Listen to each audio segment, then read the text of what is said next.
মৃত্যুর আগে বলা যায় না কার কখন সিগন্যাল আসবে। একটা কথা বলে যায়, মানুষের সঙ্গে ব্যবহারটা ভালো করুন। সবার কাছে নিবেদন, ভালো ব্যবহার করুন। আপনারা যারা বইপত্র পড়েন তাদেরকে বলবো, ডক্টর পঞ্চানন ভট্টাচার্য একটা বই আছে, জগত আমি। যদি বইটা পড়তে চান আমি নাম করে বলে দিলাম, ডক্টর পঞ্চানন ভট্টাচার্য একটা বই আছে মায়েরা, জগৎ ও আমি। তাতে পরিষ্কার করে বলেছে যে মানুষ স্বর্গে গেল না নরকে গেল দেখলেই বুঝবেন। আপনাদের মাজুক্ষেত্র থেকে যদি কোনো মানুষ মারা যায়, তাকে বলো হরি হরি বলে নিয়ে যাবে, আপনি তাকে দেখলেই বুঝবেন তিনি স্বর্গে গেলেন না নরকে গেলেন। কি করে বুঝবেন?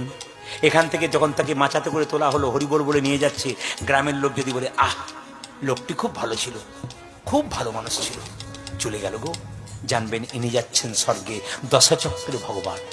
আর আপনার মৃত্যুর পর গ্রামের লোক যদি বলে, বেটা খুব দুষ্ট ছিল, খুব বদমাইশ ছিল, গেল ভালো হলো, গ্রামটা শান্তি হলো, ইনি নরকে যাচ্ছেন। আর কি দেখলে বুঝবেন? জগত আমি। আমি বারবার বইটার নাম বলবো, জগত আমি। কি নাম? জগত আমি, ডক্টর পঞ্চানন ভট্টাচার্য। কি বলছেন? বলছে মানুষ মারা গেলে তাকে দেখলেই বুঝবেন স্বর্গে গেল নরকে গেল। যদি কেউ মারা যায় দেখবেন, অনেকে দেখবেন হাঁ করে মারা যায়, এমনভাবে চোখটা বিভৎস হয়ে মরে, এমনভাবে তাকাই, বলে না বাবা দেখে এলাম 3 দিন ঘুম হয় নাই, একবার এমনভাবে মরেছে, জানবেন ইনি যাচ্ছেন নরকে। আর আপনার মৃত্যুর পর যদি মনে হয় আপনি ঘুমাচ্ছেন, আপনি যাচ্ছেন স্বর্গে। জন্ম হোক যথাযথা, কর্ম যেন ভালো হয়, আপনার ব্যবহার ভালো হোক। কোকিল দেখতে কালো, কাক দেখতে কালো। কাক কোকিলকে জিজ্ঞেস করছে, কোকিল তুইও দেখতে কালো, আমিও দেখতে কালো, লোকে তোকে পছন্দ করে, আমাকে পছন্দ করে না কেন? কোকিল বলছে, তুইও দেখতে কালো, আমিও দেখতে কালো, আমাকে পছন্দ করে কেন জানিস? বলে কেন?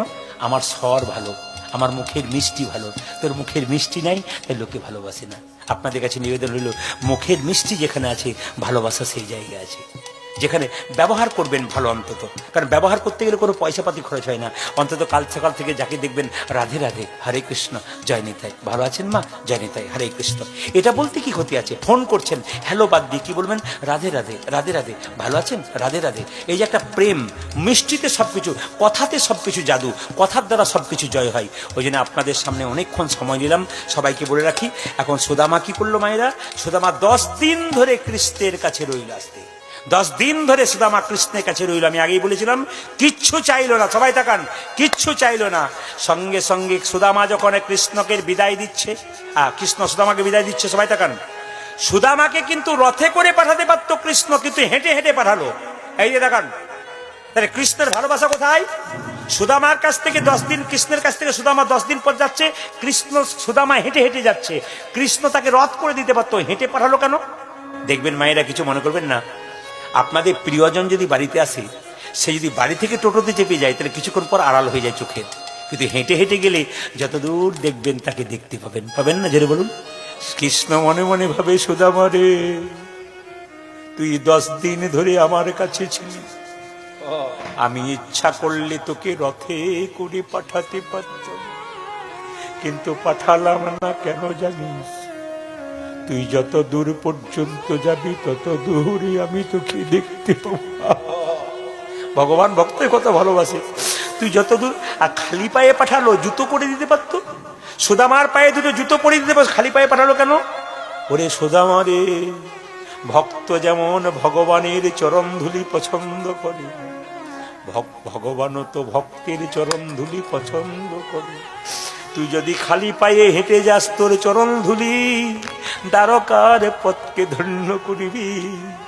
কত ভক্ত সেই ধুলাই গোড়াগড়ি দিলি, সুদামারে তোর মতো কৃষ্ণ কি পাবে? কি প্রেম দেখুন মায়েরা। সবাই লক্ষ্য করুন, 10 দিন পর যখন সুদামা চলে যাচ্ছে, কৃষ্ণ বলছে, সুদামা তুই ভালো থাকিস, সুদামা তুই ভালো থাকিস, সুদামা তুই ভালো থাকিস,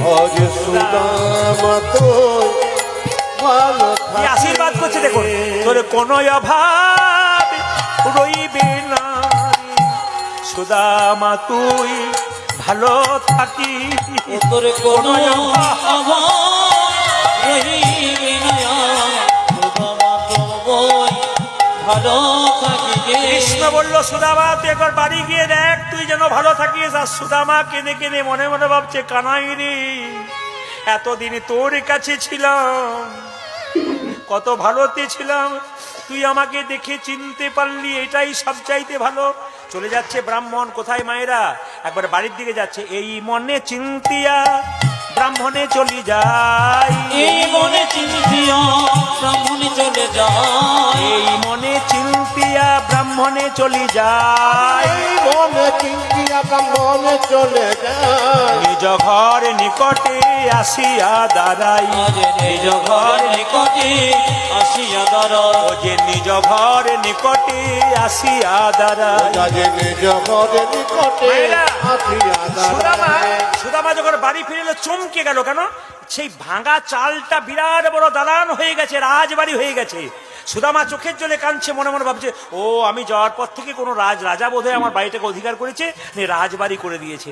মায়েরা, কিছুই দেখে চিনতে না রে, কিছু দেখে চিনতে না রে, কিছুই দেখে চিনতে না রে, যাজে কিছুই দেখে চিনতে না রে, নিজ ঘরে এসে সুদামা কিছুই দেখে চিনতে না ওই রে, নিজ ঘরে এসে সুদামা কিছু দেখে চিনতে ও না যে রে, নিজ ঘরে এসে সুদামা কিছুই দেখে চিনতে না যাজে রে। নিজ ঘরে এসে সুদামা কিছু দেখে চিনতে না যেই না রে। সুদামা এসেছে দেখলো কিছুই চিনতে, ও মা কিছুক্ষণ পরে দেখছে তার স্ত্রী রানীর বেশে ছুটে আসছে, আর কত মেয়েরা ফুলের মালা নিয়ে পাত্রে জল নিয়ে আমাদের সুদামার পাটাকে ধুয়ে দিচ্ছে। সুদামা মনে মনে ভাবছে, কানাই রে, আমি তোর কাছে কিছুই চাইনি, তুই আমাকে এত দিয়েছিস আমি ভাবতে পারি নাই। এই জগতের প্রতিটি ভক্তের কাছে আমার এই নিবেদন। সুদামা কেঁদে কেঁদে বলে, কানাই রে, এই ভক্তি, এই জগতের কোন ভক্ত ভগবানের কাছে যেন কিছু না চাই, যে চাই সে অল্প পাই, যে চাই না সে এত পাই ভাবতেই পারে না। মায়েরা, এই এই এই এই মানে সুদামা কিন্তু কলিযুগে জন্ম নিয়েছিল সুন্দরানন্দ ঠাকুর রূপে। বাংলাদেশের যশোহর জেলাতে, মায়েরা সবাই লক্ষ্য করুন, সুদামা সুন্দরানন্দ ঠাকুর রূপে জন্ম নিয়েছিল। এবং কদম্ব ফুল ভগবানের পুজোর জন্য দেবে বলে ডালিম গাছ থেকে দেখতে পেয়েছিল কদম্ব ফুল ফুটেছিল। এই জন্য মায়েরা, সুন্দরানন্দ ঠাকুর আমাদের বন্দি বড় আছে, সুন্দরানন্দ ঠাকুরকে আমরা প্রণাম করলাম। জয় জয় শ্রীকৃষ্ণ সুদামারি জয়, জয় জয় শ্রীকৃষ্ণ সুদামারি জয়, জয় জয় শ্রীকৃষ্ণ সুদামারি জয়।